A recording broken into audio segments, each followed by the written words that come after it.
Nicolas Collin, bonjour. Bonjour. Je suis ravi de vous accueillir ici sur Cosmocène. Vous êtes un personnage très complexe qui a plusieurs casquettes, puisque vous êtes à la fois un haut fonctionnaire français spécialisé dans les questions, les politiques publiques relatives au numérique. Vous êtes un entrepreneur, puisque vous avez avec deux associés fondé une compagnie qui s'appelle The Company, une société d'investissement basée à Londres, Oui. qui qui agit aussi, qui intervient dans le domaine numérique, vous nous en direz plus. Et vous êtes aussi un penseur, un écrivain très prolixe sur la chose numérique depuis de nombreuses années, à la fois par l'intermédiaire d'articles dans la presse internationale, mais aussi auprès de médias qui sont les vôtres, hein, puisque vous avez créé European Straits en 2017, si je ne m'abuse, Mm. qui est un blog, disons, qui apporte des éclairages extrêmement intéressants sur le secteur numérique, en accès libre ou payant. Et puis avec votre épouse, Laetitia Vito, un nouveau média qui est né en période de confinement, que vous avez appelé Nouveau Départ, si on dit long déjà, Nouveau Départ, sur les questions, là aussi, justement, sur l'impact, si je ne m'abuse, donc des questions du numérique en général sur le monde du travail en particulier, ou l'organisation dans les entreprises. C'est C'est la ça? transition c'est sur la transition dans toutes ses dimensions, en fait, dans le monde de l'entreprise, dans le monde du travail, dans le monde institutionnel. D'accord, très bien. Alors, je voudrais avec vous aborder donc, c'est très ambitieux comme type, l'Europe numérique.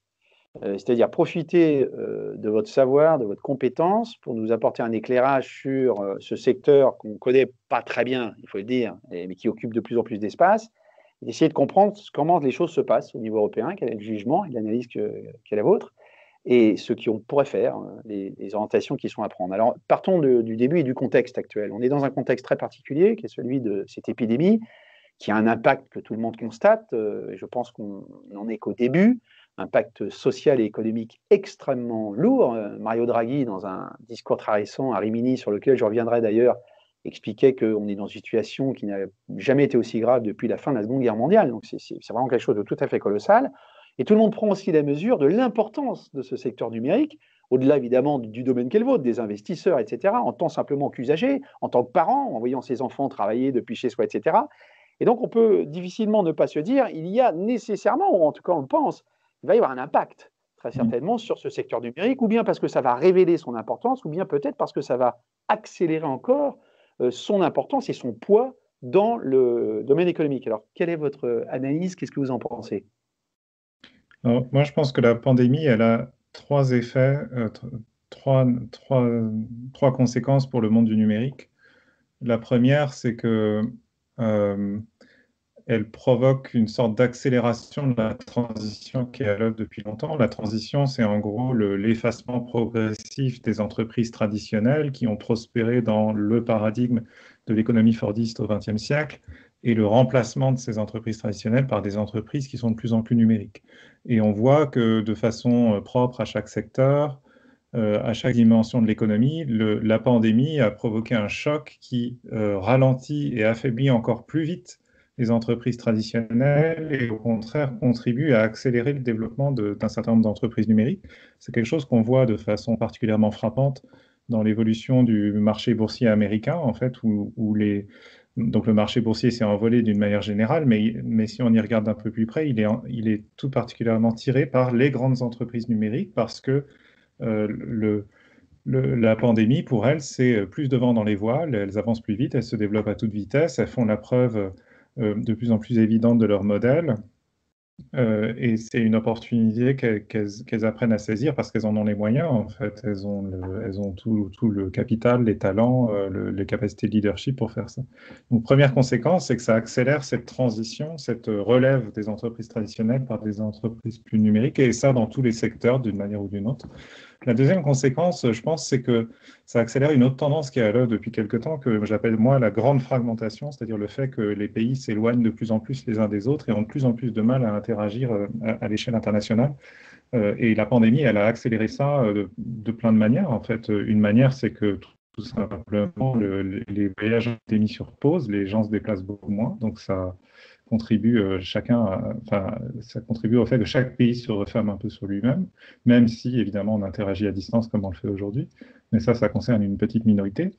La deuxième contribution de la pandémie à la grande fragmentation, c'est que face à cette menace inédite que personne ne comprend encore très bien, les pays sont partis dans tous les sens. En fait, il y a eu des grandes difficultés à se coordonner à l'échelon international et on voit qu'entre les États-Unis, la Suède, l'Allemagne, la France, la Chine, la Corée du Sud, Singapour, que sais-je, c'est vraiment parti dans tous les sens en fait. Et comme les économistes l'expliquent, ça va créer une dépendance au chemin, c'est-à-dire la direction qu'on a prise initialement dans le contexte de l'urgence face à la pandémie, eh ben, va déterminer là où on se trouve dans 1 an, dans 2 ans, dans 5 ans, dans 10 ans, et qu'on aura du mal à converger à nouveau si on est parti dans des directions trop différentes. Voilà, donc ça c'est la deuxième conséquence, l'accélération de la grande fragmentation. Et la troisième conséquence, je pense, mais on va le découvrir de façon beaucoup plus progressive, et insidieuse, c'est que la pandémie, elle rend les pouvoirs publics plus forts dans chaque pays.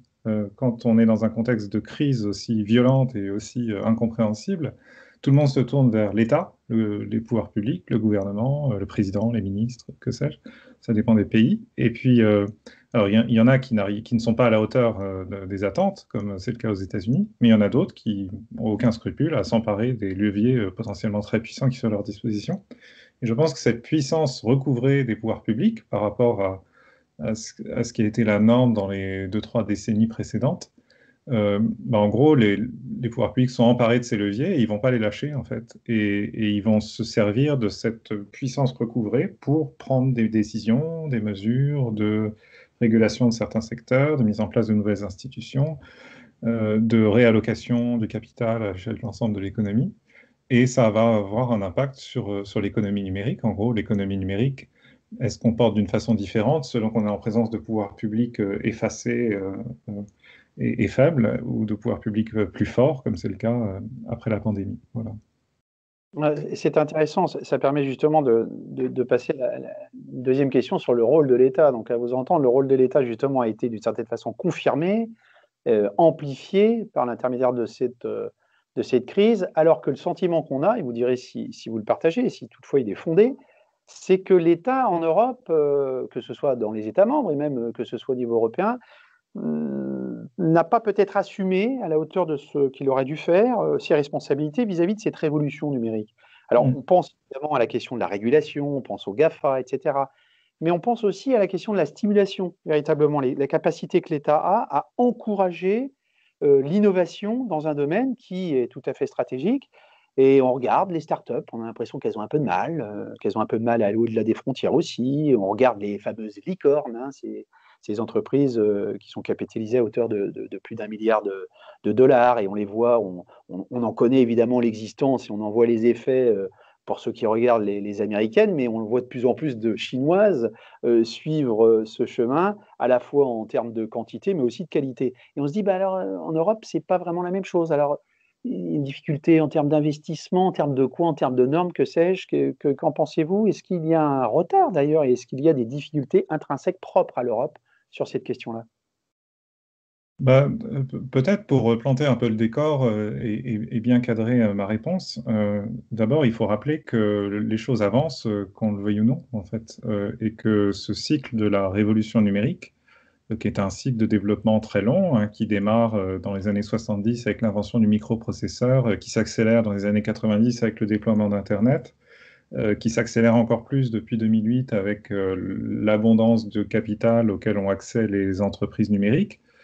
Donc tout ça avance et l'État a un rôle à jouer, enfin les pouvoirs publics d'une manière plus générale ont un rôle à jouer à toutes les étapes de cette vague de développement provoquée par la révolution numérique, que j'appelle moi la transition numérique. Donc à toutes les étapes de cette transition, l'État a un rôle à jouer, mais ce rôle n'est pas le même suivant qu'on est au tout début, au milieu ou dans la deuxième moitié de cette longue transition.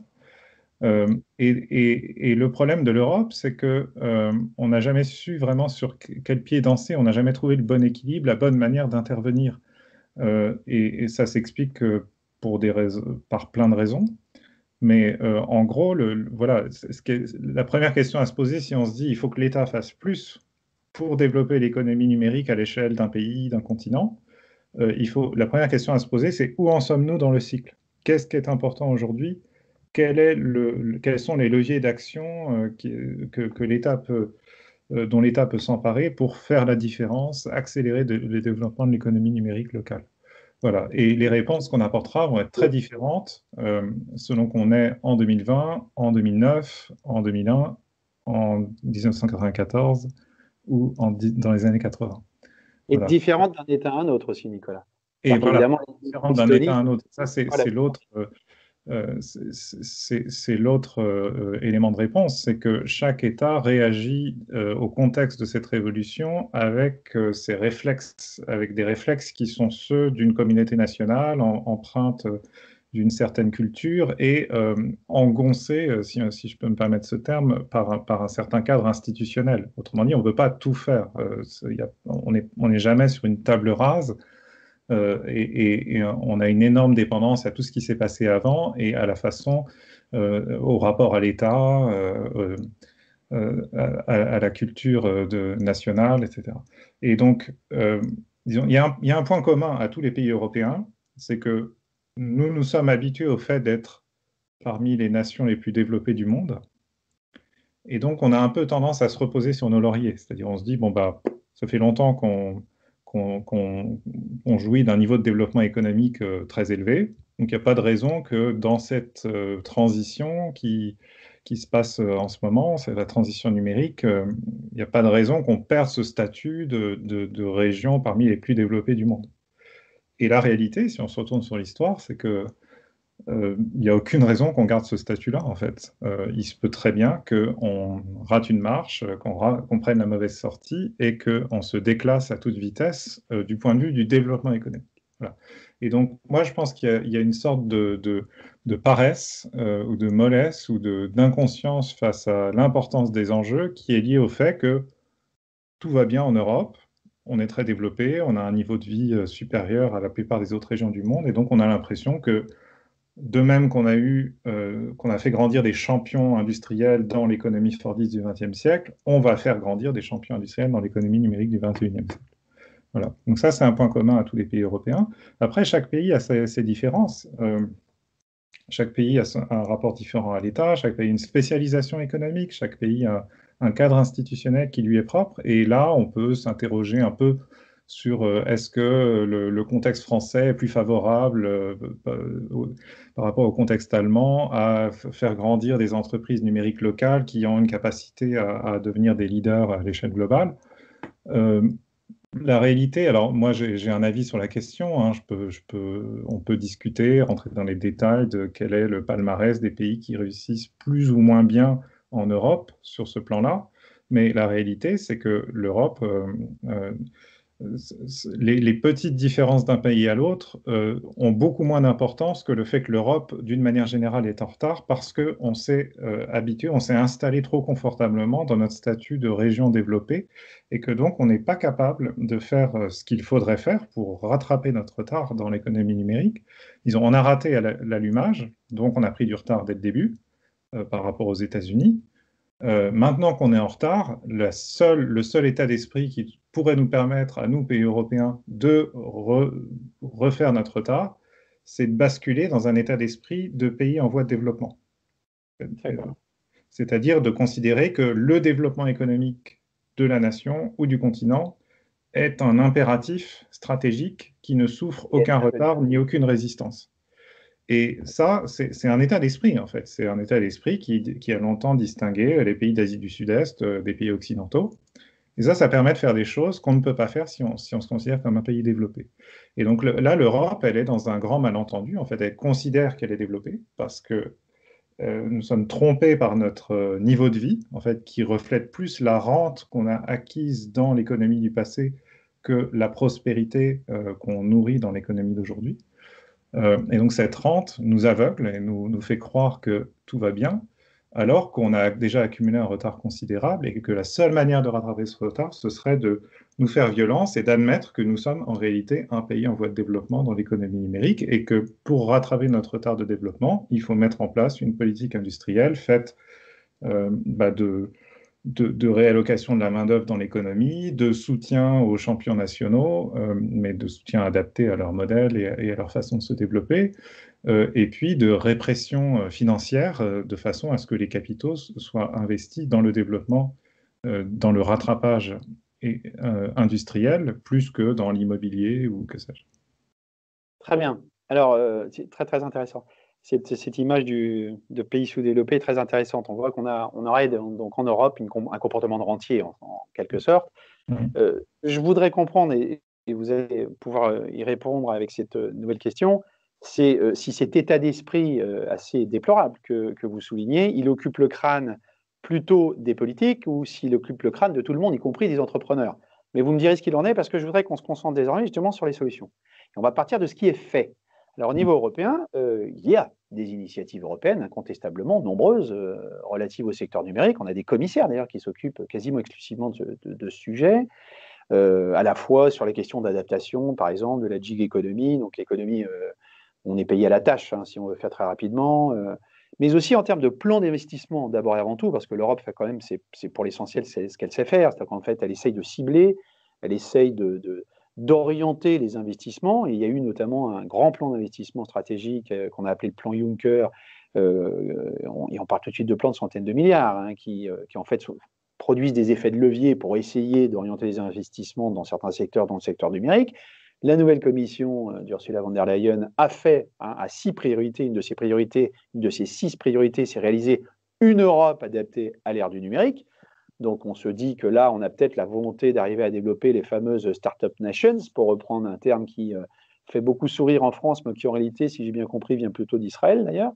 Puis on a un plan de relance qui a été proposé par le Conseil européen très récemment, alors ça c'est très important, le fameux plan Next Generation EU, à l'intérieur duquel il y a différents types d'instruments financiers, dont l'un qui s'appelle Invest EU, ça veut bien dire ce que ça veut dire. Sa mission, c'est générer des investissements, on parle de 150 milliards d'euros, dans des secteurs jugés stratégiques, dont le secteur numérique. Alors, est-ce que c'est la bonne voie à suivre, en vertu de ce que vous avez dit auparavant? En fait, la question qu'on peut se poser, c'est est-ce que ce sera suffisant? C'est-à-dire, est-ce que c'est en orientant les investissements, en signant des chèques, en arrivant à générer des investissements pertinents dans les secteurs qui sont jugés comme étant ceux d'avenir, qu'on va réussir à faire la transition, j'insiste sur le mot et vous avez eu raison de le faire, ou est-ce qu'il ne faudrait peut-être pas autre chose que simplement des budgets et des investissements pour opérer cette transition? Alors, quel jugement vous portez sur ce qu'a fait l'Europe? Alors, encore une fois, je rappelle ce que j'ai dit en ouverture, c'est-à-dire qu'il faut bien comprendre où on en est dans le cycle.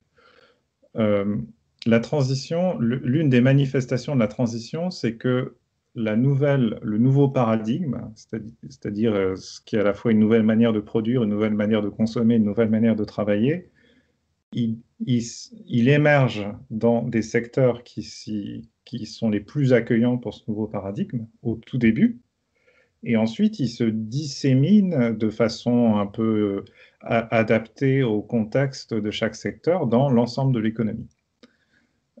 Et la séquence de cette dissémination, moi, mon intuition, et je pense que c'est confirmé par les précédents historiques, elle est déterminée majoritairement par les caractéristiques physiques et économiques de chaque secteur.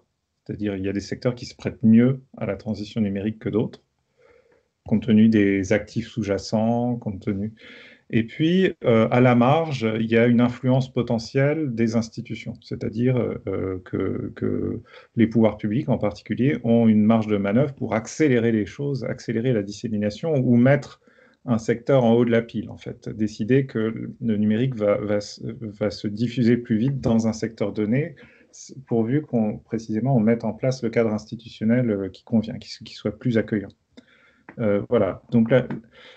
Aujourd'hui, cette séquence, elle est très importante parce que les premières entreprises, et celles qui en général restent les plus grandes tout au long du cycle, c'est celles qui naissent dans les tout premiers secteurs au tout début.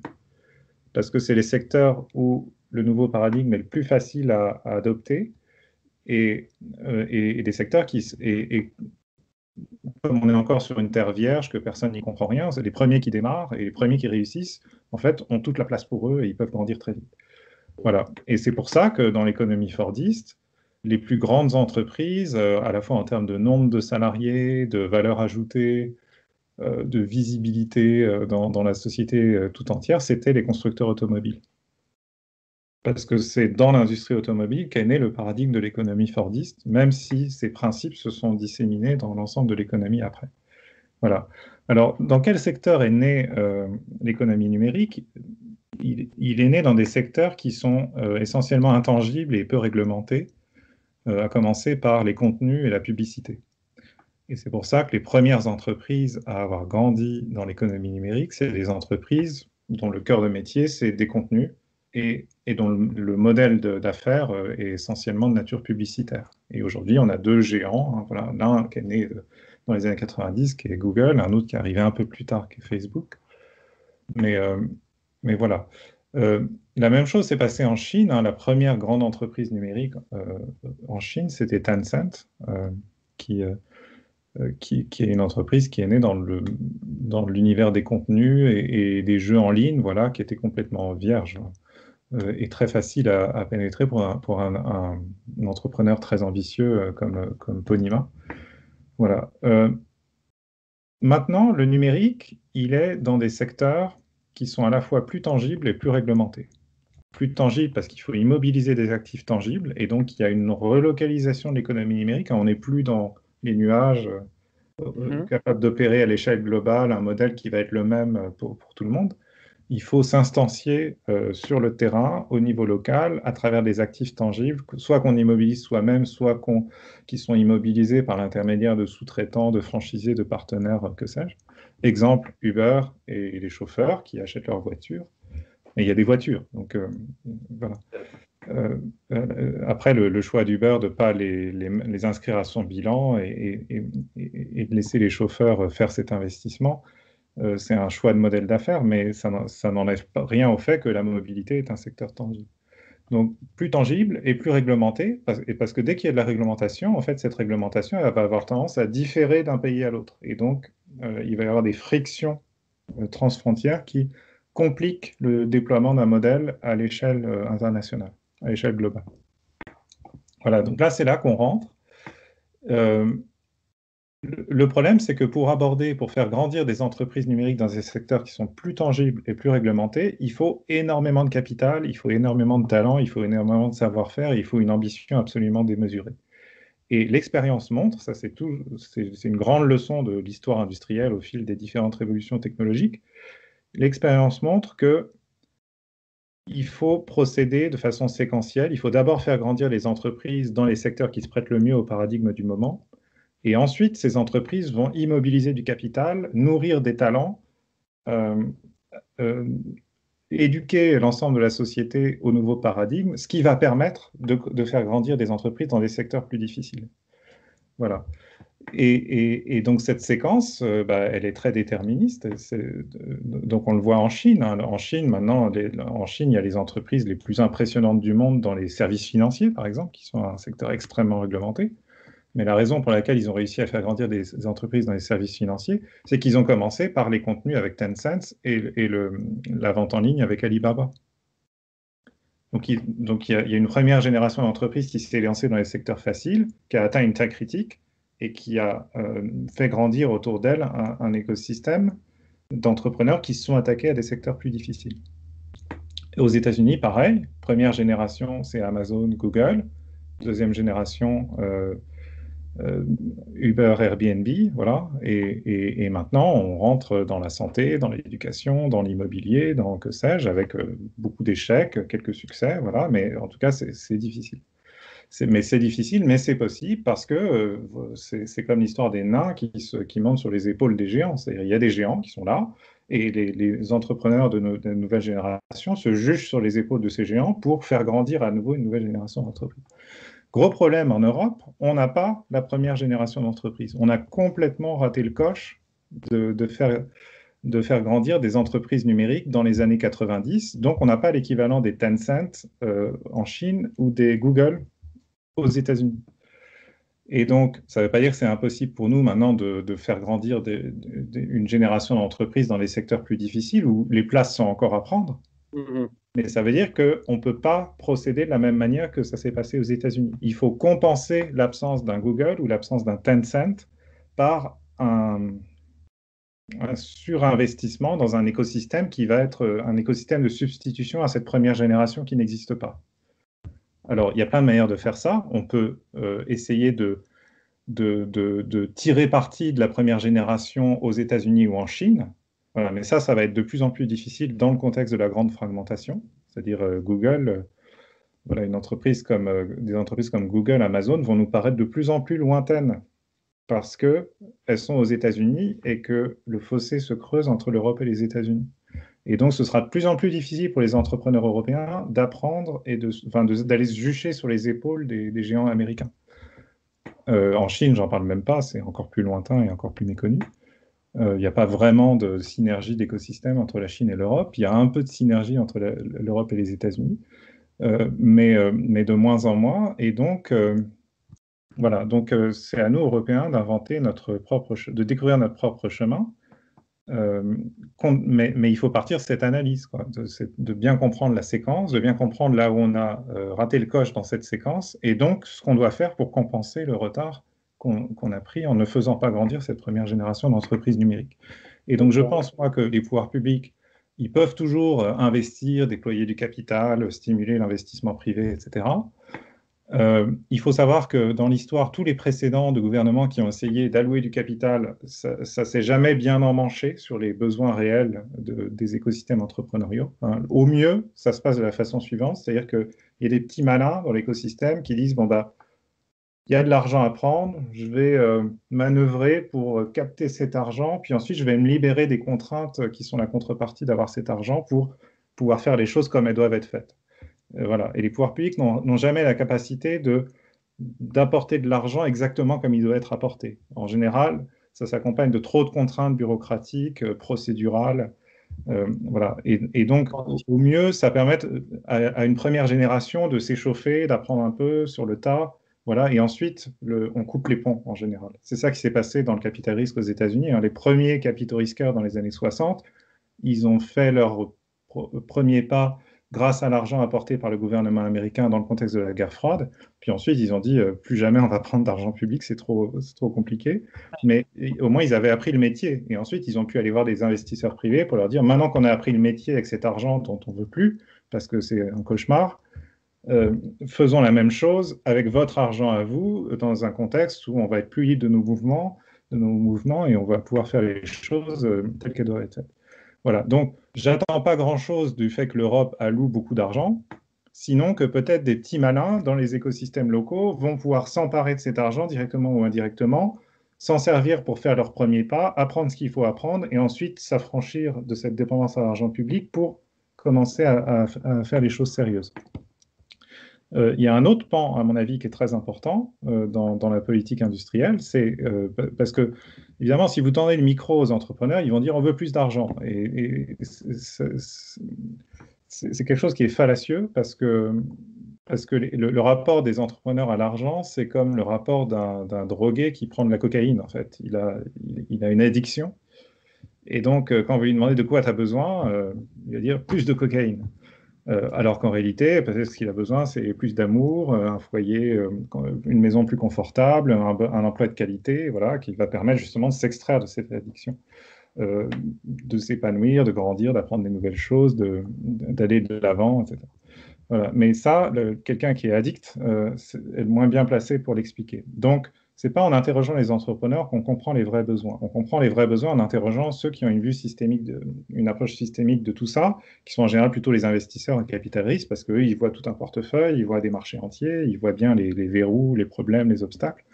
Et l'un des principaux obstacles dans ces secteurs plus difficiles, où le numérique, où il y a encore des places à prendre dans le numérique, c'est l'obstacle réglementaire. Et donc moi, je pense que les pouvoirs publics d'une manière générale, que ce soit à l'échelle européenne ou à l'échelle des États membres, ils surinvestissent sur le volet financier en disant on va vous donner plus d'argent, voilà plus d'argent, etc. Cet argent, en général, il est très mal employé, sinon par des petits malins qui...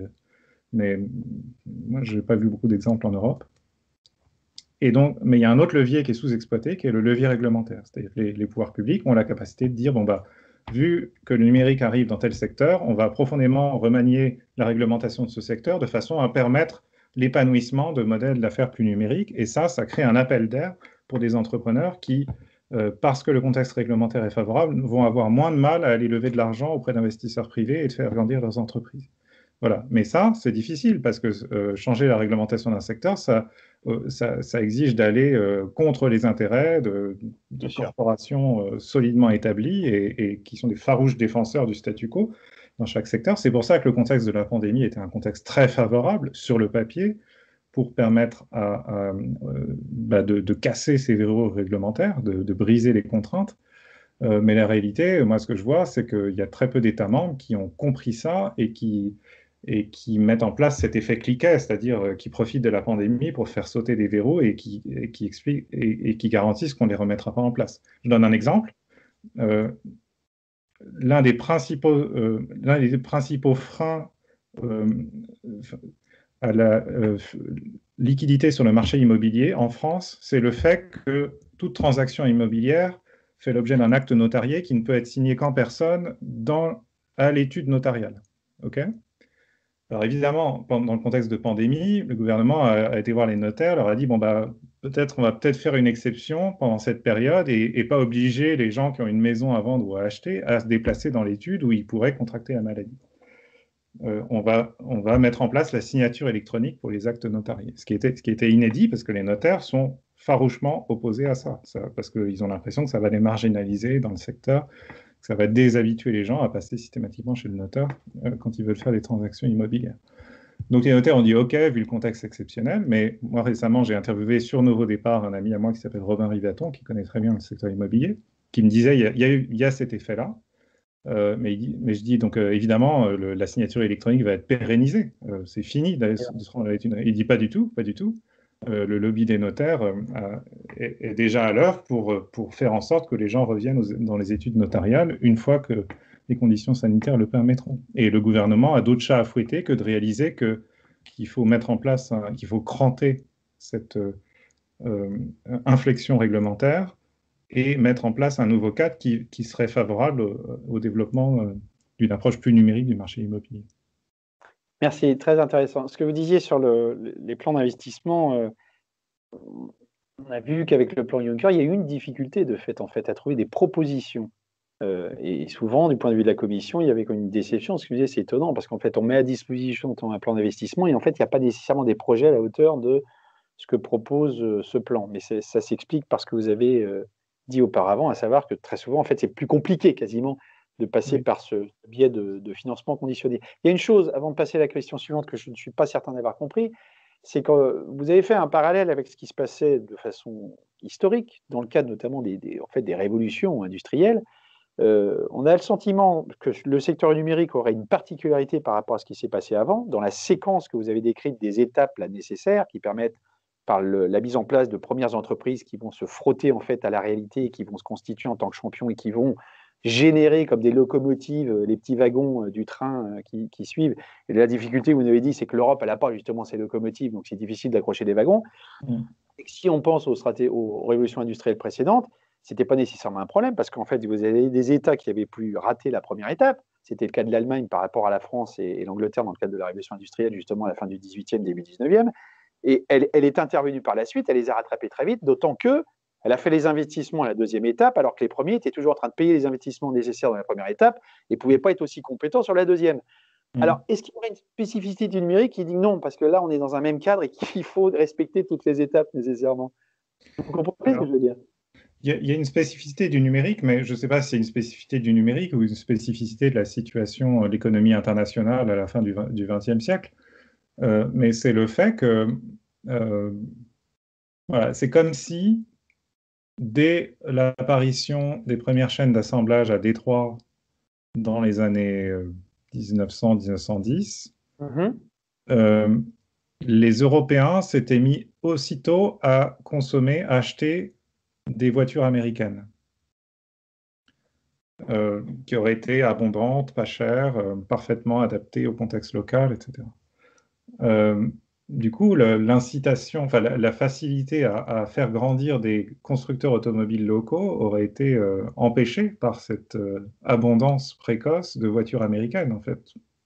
Est-ce que des entreprises comme Renault, Peugeot ou Citroën auraient réussi à grandir dans un contexte où il y avait déjà une abondance de produits de qualité venus des États-Unis? Euh, c'est un peu ça qui s'est passé pour le numérique, c'est-à-dire que les services en ligne américains étaient d'une qualité tellement extraordinaire, avec des effets de réseau puissants qui les rendaient de meilleure qualité chaque jour, que bah, faire grandir des champions locaux pour faire la même chose en Europe, Et donc, c'est c'est plus lié à la compliqué. globalisation à ce moment-là. C'est pas Oui, lié, en fait. voilà. Et donc le numérique se prête particulièrement bien à l'opération à l'échelle globale, en particulier dans les premiers secteurs qui sont les secteurs intangibles et peu réglementés. Tout à fait. Mais en même temps, l'exemple de la Chine montre que si on a des barrières qui sont d'une autre nature, qui sont politiques ou commerciales, ou linguistiques, Certes. ou culturelles, eh ben, il y a une friction qui empêche les premiers partis de prendre toute la place à l'échelle globale et qui ménage de l'espace pour un rattrapage et l'émergence de champions locaux. Mhm. Donc la Chine l'a fait, ce qui est enfin, ce qui pour moi a été un changement de vision assez radical. C'est-à-dire, tant que personne ne savait ce qui se passait en Chine, on disait, bon, bah, c'est foutu, on est condamné à vivre à la traîne par rapport aux géants américains, qui auront toujours les meilleurs produits, moins chers, qui livreront plus vite et mieux. Euh, et puis tout d'un coup, on a découvert la Chine qui a fait grandir ses propres géants, et d'une façon complètement différente, hein. L'histoire de l'économie numérique chinoise est très différente de l'histoire de l'économie numérique américaine.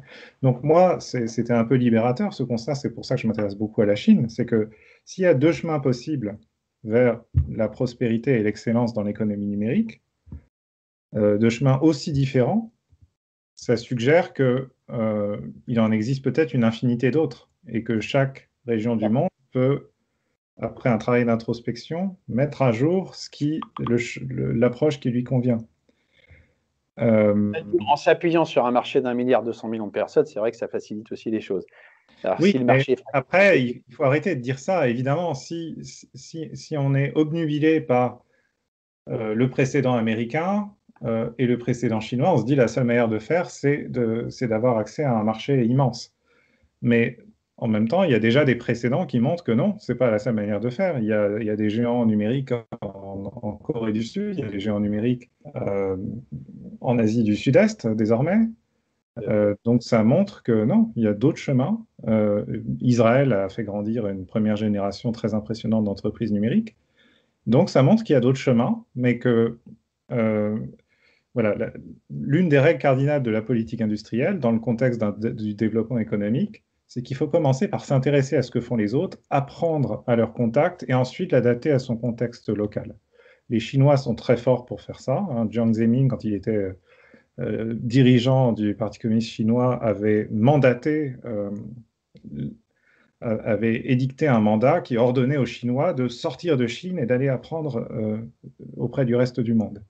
Ça s'appelle en anglais la Go Out Policy. Euh, Singapour, la Corée, etc., la Corée du Sud sont des pays qui ont énormément investi dans l'apprentissage, la digestion de tout ce qui se fait ailleurs, la sélection de façon très soigneuse de qu'est-ce qui pourrait marcher ici, l'adaptation à la marge pour s'assurer que ça s'est adapté au contexte local. Voilà. En Europe, on ne fait pas du tout ça. En Europe, personne ne s'intéresse à ce qui se passe dans le reste du monde. Euh, c'est à peine si on s'intéresse à ce qui se passe dans les autres États membres. Donc, tout à quand fait. on est en France, on ignore complètement ce qui se passe en Allemagne. Quand on est en Allemagne, on se désintéresse totalement de ce qui se passe en Italie. Euh, et je ne parle même pas des Britanniques qui, eux, ne s'intéressent même pas au continent. Bon, alors essayons de prendre un peu de hauteur par rapport à la question des investissements. On a bien compris le jugement que vous portez sur cette volonté d'investissement public sans évidemment nier son intérêt éventuel, mais ce n'est pas nécessairement le seul outil à disposition pour pouvoir permettre la transition numérique. On comprend que la question en fait, de l'état d'esprit, d'une certaine façon, et de l'ouverture très certainement sur ce qui se passe ailleurs est tout à fait importante, comme vous venez de le dire, mais enfin ça, c'est valable pas que pour le numérique, selon moi. Je voudrais parler un instant, et terminer là-dessus, sur votre livre. Vous avez écrit un livre qui s'appelle Edge, en anglais, et qui a un titre qui n'est pas évident à traduire en français. C'est-à-dire que la version française, en fait, n'est sans doute pas aussi parlante que la version anglaise. Vous parlez d'un Great Safety Net. Alors, en fait, c'est une espèce de nouveau contrat social, pacte social. Le safety net, d'ailleurs, c'est un terme qui est utilisé par la Commission européenne, et c'est un filet de sécurité, en fait, ce qui permet de parler de protection sociale sans utiliser le terme de welfare, en fait. Et vous proposez un Great Safety Net, donc, pour l'âge entrepreneurial, c'est le terme que vous utilisez en anglais, entrepreneurial age, qui serait en fait celui justement de cette économie numérique. Vous allez nous en parler, à la fois de l'ubiquité des réseaux. Et là-dedans, vous proposez en fait 3 leviers qui sont, selon vous, ceux sur lesquels il faut peser pour pouvoir assurer la transition économique. On va voir qu'on est très loin de la question des investissements. Vous dites d'abord, ce qu'il faut, c'est assurer une protection sociale de qualité, un système de protection sociale. Ensuite, il faut un système financier ad hoc, bien particulier, qui est aussi, d'une certaine façon, un système financier qui assure une protection sociale par un accès au capital favorisé dans le cadre du modèle de la protection sociale dont on a parlé avant. Et ensuite, des syndicats forts qui sont à même de négocier les termes, justement, du dialogue social pour pouvoir aller vers des normes qui soient satisfaisantes pour la majorité. Alors là, c'est un véritable programme politico-économique et social que vous proposez, qui est très intéressant. On voit qu'il y a, disons, en tout cas, moi je l'analyse comme ça, un biais assez keynésien, une référence assez explicite aussi au modèle scandinave, mais enfin, ce n'est pas que cela, de la flexisécurité. Comment vous voyez les choses? Comment est-ce que vous arrivez à convaincre les États d'aller vers ce modèle que vous préconisez? Est-ce que là aussi, on ne peut pas suggérer que ça se fasse au niveau supranational, ce sans quoi on a le risque évidemment d'une concurrence entre modèles et peut-être un nivellement, comme ça se passe parfois en Europe d'ailleurs, pas nécessairement vers le haut, mais plutôt vers le bas. Alors, voilà, on va se concentrer sur cette proposition qui est la vôtre. Oui, Edge. alors, donc mon livre Hedge, qui est paru en 2018, a été traduit en français, enfin par moi, mais donc est disponible en français. Son titre en français, c'est Un contrat social pour l'âge entrepreneurial. C'est paru au mois de février aux éditions Odile Jacob, donc juste avant la pandémie. Donc du coup, la campagne de promotion a été un peu fauchée par la pandémie. Mais alors, hedge, c'est emprunté au monde des hedge funds, en fait. C'est-à-dire, quand on prend des positions risquées sur les marchés financiers, on essaie de couvrir ces positions en prenant d'autres positions qui sont complémentaires et qui contrebalancent en termes de risque. Et on appelle ça un hedge, qui veut dire littéralement une haie, comme dans un jardin. Voilà. Et donc, hedge, c'était pour insister sur le fait que dans une économie plus numérique, c'est une économie qui va rester beaucoup plus entrepreneuriale. C'est-à-dire toute économie, enfin tout nouveau paradigme techno-économique, enfin tout nouvel âge commence dans une économie entrepreneuriale, naît dans une économie entrepreneuriale, parce qu'il faut cette première génération qui fait grandir les premiers géants dans un paradigme donné. Mais en général, enfin, ce qui s'est passé les fois précédentes, c'est que la flamme entrepreneuriale finit par s'éteindre et qu'ensuite la relève est prise par des managers puis par des financiers. C'est ce qui s'est passé au XXe siècle. Moi, mon pari, enfin, ce que j'explique dans le livre de façon abondante et détaillée, c'est que l'économie numérique va rester entrepreneuriale, parce que c'est la nature même de l'économie numérique que de redistribuer les cartes de façon fréquente du fait de l'instabilité inhérente à un modèle où il y a des rendements croissants d'échelle à très très grande échelle, précisément. Et donc, Excusez-moi, j'arrête juste un instant pour lever un malentendu. Qu'on ne comprenne pas que ce que vous dites veut dire que tout le monde devient entrepreneur. non, non, non. Ça veut C'est dire que ça veut dire qu'on sera tous soit entrepreneurs, soit employés par des entreprises qui seront elles-mêmes plus entrepreneuriales. Et une entreprise plus entrepreneuriale, c'est une entreprise à l'âge entrepreneurial, c'est une entreprise qui est soit suffisamment entrepreneuriale pour se réinventer en permanence et garder la tête hors de l'eau et continuer de se développer, soit c'est une entreprise qui n'est pas assez entrepreneuriale et qui va finir par mourir et par mordre la poussière, par trébucher et par mordre la poussière. Et donc, dans les deux cas, si vous êtes salarié, dans les deux cas, le fait que l'économie soit plus entrepreneuriale a des conséquences sur votre condition de salarié. Dans le premier cas, si vous êtes employé par une entreprise entrepreneuriale, cette entreprise, elle va vous demander de vous réinventer au même rythme que l'entreprise elle-même. C'est-à-dire qu'il va falloir apprendre des nouvelles compétences, avoir une mobilité fonctionnelle, euh, partir, revenir plus tard. Voilà, c'est pas du tout les carrières linéaires et stables auxquelles on a été habitué dans l'économie, dans la deuxième moitié de l'économie fordiste, qui n'était pas du tout entrepreneuriale.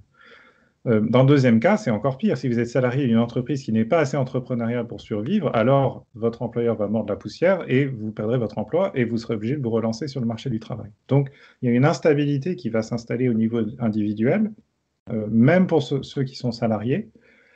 Et cette instabilité, elle appelle la mise en place d'un nouveau contrat social, justement parce que cette instabilité, elle est invivable au niveau des individus. En fait, on a tous besoin de stabilité. De précarité. Voilà, à l'échelle, il ne faut pas que cette instabilité soit synonyme de précarité. Or, Voilà. c'est pas la même chose. La différence entre l'instabilité, on peut couvrir l'instabilité, la contrebalancer avec un contrat social adapté, ou bien on peut abandonner les individus dans la jungle, et dans ce cas-là, ils vont s'abîmer dans la précarité. Donc aujourd'hui, moi je pense que le contrat social dont on dispose aujourd'hui, c'est un contrat social qu'on hérite du XXe siècle, de l'âge fordiste. Il est donc fondamentalement inadapté à l'économie numérique plus entrepreneuriale d'aujourd'hui, ce qui explique la dualité qu'on ressent à tous les niveaux de la société. C'est-à-dire il y a ceux qui sont encore dans l'ancienne économie, encore protégés par l'ancien contrat social, mais qui sentent bien que l'étau se resserre parce que ça ne va pas durer très longtemps. Il y a ceux qui sont dans la nouvelle économie en l'absence d'un contrat social et qui constatent que la précarité est la règle. Voilà, donc personne n'est très à son aise, ni dans un monde ni dans le l'autre. dialogue social est anémié, ce qui est le cas dans certains États, dont la France quand même, oui. hélas. Voilà, et donc la seule manière de nous en sortir, c'est de mettre en place un nouveau contrat social qui va rendre plus vivable l'instabilité caractéristique de la partie entrepreneuriale de l'économie et aussi rendre les emplois plus attractifs dans cette économie entrepreneuriale. À partir du moment où les emplois dans l'économie entrepreneuriale sont mieux sécurisés, il y a plein de travailleurs qui vont quitter de leur propre initiative l'économie traditionnelle pour rentrer dans l'économie numérique, parce qu'ils vont se dire, moi, en fait, je vois bien que c'est plus intéressant, je vois bien que c'est en pleine croissance, je vois bien que c'est là qu'est l'avenir. La raison pour laquelle j'y allais pas jusqu'ici, c'est qu'il n'y avait pas de contrat social adapté. Si on met en place ce contrat social, ça va accélérer la transition, le redéploiement de la main-d'œuvre de l'économie traditionnelle vers l'économie numérique. Et donc, ça va faciliter la transition. Donc, c'est un levier de compétitivité absolument crucial que de mettre en place les bonnes institutions. Après, l'une des grandes questions qui est traitée dans mon livre, c'est à qui revient l'initiative? Moi, ce que je dis, bien qu'ancien haut fonctionnaire, je suis moi-même assez sceptique sur la capacité des pouvoirs publics à inventer des nouvelles choses. Je pense qu'il y a une chose que savent bien faire les pouvoirs publics, en tout cas, ils savaient bien le faire au XXe siècle, c'est prendre des choses qui ont été découvertes, défrichées à petite échelle et les faire passer à grande échelle. Quand on a mis en place le contrat social de l'économie fordiste, avec le New Deal aux États-Unis, après la Seconde Guerre mondiale dans les pays d'Europe occidentale, on n'a pas inventé ce contrat social de toutes pièces pour le mettre en place à grande échelle. On a pris ce qui marchait déjà dans le monde des mutuelles, des sociétés de secours mutuels, bref, du secteur de l'assurance, pour le déployer à plus grande échelle, à l'échelle de l'ensemble de l'économie nationale. Voilà. Donc moi, ce que je pense, c'est qu'aujourd'hui, on n'est pas encore à un point où on a identifié précisément ce qu'il faut faire. Malheureusement, on a trop peu de gens qui sont curieux de ça. Or, je pense qu'il commence à se passer des choses très intéressantes dans le monde des entrepreneurs. Il se passe des choses dans le monde de la gig economy, dont on parlait juste avant.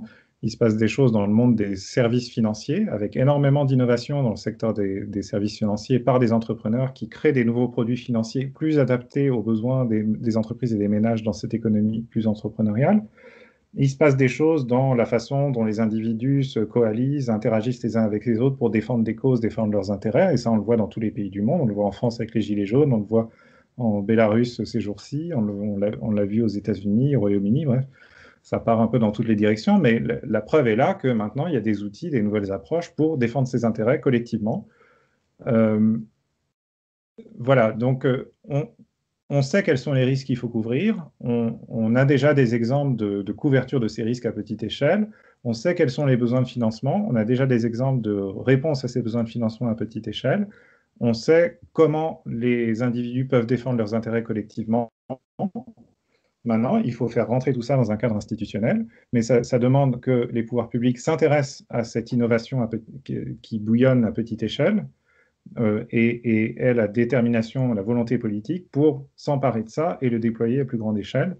Et les pays qui feront ça, les premiers, prendront énormément de longueur d'avance dans la course au développement économique parce que le contrat social, c'est pas une petite rustine qu'on pose sur un moteur économique qui tourne à plein régime, c'est un pan entier du moteur économique, en fait. La protection sociale, elle remplit une fonction sociale, au sens où elle permet d'aider les plus démunis, de couvrir les individus en cas de pépin, mais elle remplit aussi une fonction économique de stabilisation des revenus des ménages, de soutien à la consommation, euh, de, de, de focalisation des entreprises sur la création de valeur ajoutée, etc., etc. Mais dans cette proposition, on sent que le dialogue social est absolument essentiel. Et le rôle que vous attribuez aux syndicats semble très très important. Comment est-ce qu'on arrive à les inviter dans ce dialogue, justement, et à faire en sorte qu'ils réussissent à le mettre en place avec les institutions, alors que, encore une fois, que ce soit au niveau européen, d'ailleurs au niveau national, ce dialogue social n'est pas toujours facile, hein, Oui, mais moi je pense que, enfin c'est malheureux à dire, mais les syndicats ne sont pas des acteurs permanents euh, d'un paradigme techno-économique à l'autre. Chaque paradigme techno-économique fait émerger des nouvelles formes de dialogue social et des nouvelles formes d'organisation collective qui sont adaptées à ce paradigme. Euh, le syndicalisme tel qu'on le connaît aujourd'hui, il est né dans l'univers des chaînes d'assemblage, qui était un pur produit de la révolution automobile du début du XXe siècle. Et il s'est construit ce syndicalisme en réaction à d'anciennes formes de syndicalisme qui étaient beaucoup plus corporatistes, organisées par profession, avec les traditions de compagnonnage, euh, une culture plus artisanale, etc. Voilà. Et donc, chaque paradigme fait naître une nouvelle forme de dialogue social. Et donc là, ce n'est pas des syndicats du monde ancien qu'il faut attendre un engagement en faveur de la découverte d'un nouveau dialogue social. En fait, ce nouveau dialogue social, en réalité, ma conviction, c'est qu'il existe déjà, mais il existe dans l'informalité, précisément parce qu'on n'a pas encore mis les institutions pour lui permettre de déployer toute sa puissance. et l'institution à ce moment-là, ou l'institutionnalisation, c'est une émergence, ça arrive comme ça, ou est-ce que ça peut être promu par... L'institutionnalisation, c'est on observe qu'il se passe quelque chose qui marche bien à petite échelle et on met en place les institutions pour que ça puisse se déployer à grande échelle. Donc, c'est toujours en deux temps. Il faut d'abord, il y a un temps d'innovation et puis un temps d'institutionnalisation. Je pense que l'innovation dans le dialogue social, elle a déjà lieu j'en sais rien, il y a déjà des gens qui travaillent là-dessus et des entrepreneurs qui s'intéressent à ces sujets. C'est comment on aide, par exemple, les travailleurs de la gig economy à mettre en commun, à mettre en commun des ressources pour se couvrir contre certains risques, à échanger de l'information pour mieux négocier avec leurs donneurs d'ordre. Euh, Aujourd'hui, on trouve des articles, c'est un peu aléatoire, ça part dans tous les sens, mais sur comment les chauffeurs Uber utilisent des groupes WhatsApp pour se coordonner et essayer de faire monter les prix à l'avantage de la collectivité des chauffeurs, en fait.